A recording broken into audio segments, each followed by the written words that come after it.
Welcome to We Know Sports. Tap in, tap in. Special guests, great topics, incredible insight, and timely updates. We know sports. We know sports. Yeah, yeah. We know sports. We know sports. Yeah, yeah. Don't forget to smash that like button. Hit that notification. Like, share, comment, subscribe to the channel. You are now tuned in. We know sports. Topics. How y'all doing out there? Hope y'all all right. Once again, on this good day, we got some college football for y'all. Another week, another exciting week. You know what I'm saying? District 1104, 702 Visions. And once again, I got my boy Kelly P. Say what's up to the people, Kelly. What's up, everybody? All right, Kelly. All right. It was a good one this week. A lot to talk about. A big upset. Another win that maybe didn't quiet the critics, but gave them less to say than what they've been saying recently. And just some overall good games. And we're gonna get into it. So let's go ahead and pop it off. Colorado, they pulled it out. Deion said they played garbage, but they still got the win. I'm assuming he's being very, very, critical of the team, still want them to play good, don't want them to feel like they did something, you know what I'm saying? Still want them to look ahead than, brother in the moment type of thing. But it was a shootout, to a degree. It came down to the wire, so to speak, or, I would say, all the way. So, give me your thoughts on the game and what you think. I think Schroeder, he played well. Their defense is lacking a little bit, but they took them to the end and pulled it out against Arizona State. A win is a win in my book. Right. Running back played well, scored a touchdown. Defense played decent. Like I said, this is their first year. They're not doing too bad. They're definitely gonna make a bowl game and a future contender. Might take them a couple years to build. It takes a while to build. Right. And they're moving to the Big 12 next year. I think they'll do better in that division because this is the last year for the Pac-12. And I think Schroeder's doing a good job. And Deion's definitely doing a good job with what he has to work with. All right. What do you think? Still no sign of Travis Hunter. The updates have come in. Still gonna miss a few games. How does that affect them going forward? Well, it definitely hurts. You got somebody playing both ways. He's a good receiver, but he is a top tier back. Right. Corner and safety when he plays that position. He plays both when he needs to.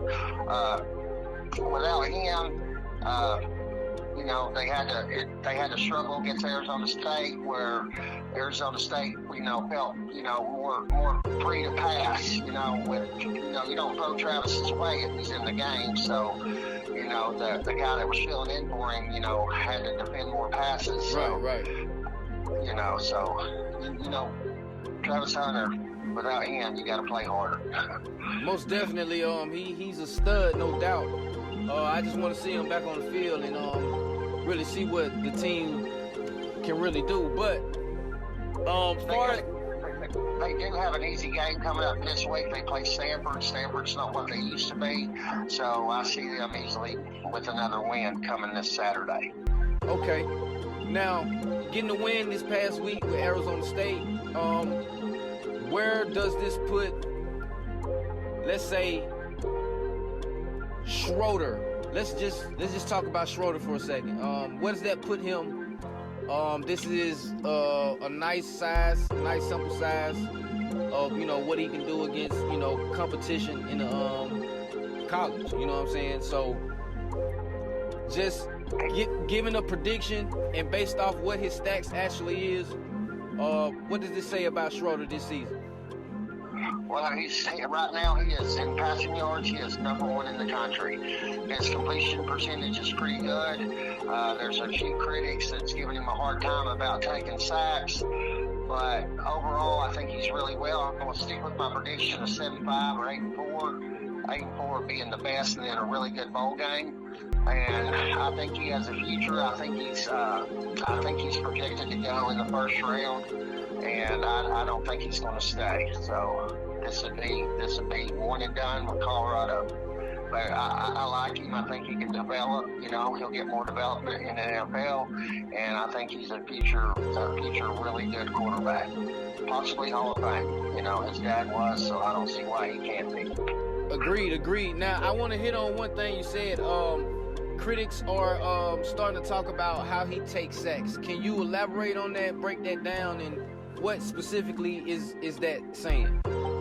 Okay, well, like Joe Klatt, which has his own radio show, he's really big, and he was a former Colorado quarterback. Right now, he holds all the records, and Schroeder could beat him if he was to stay a couple years, but like I said, he's more than likely projected to go to the NFL.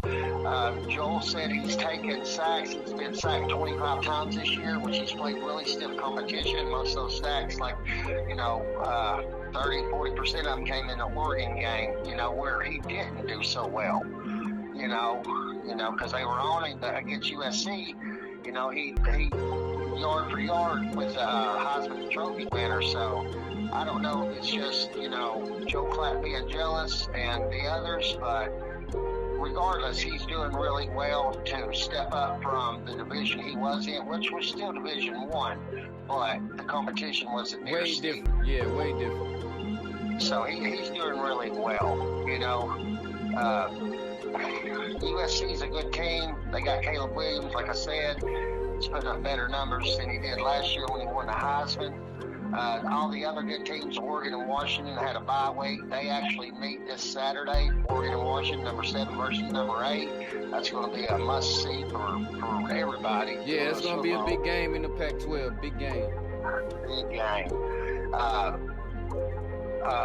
Oregon State, they rolled as well. They were number 15. They moved up a couple spots because of the losses of the top teams before them.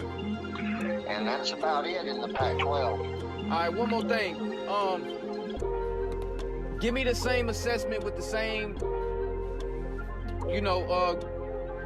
Coach Prime. Can we assess his coaching or just his game plan, his approach as of halfway or almost halfway through the season?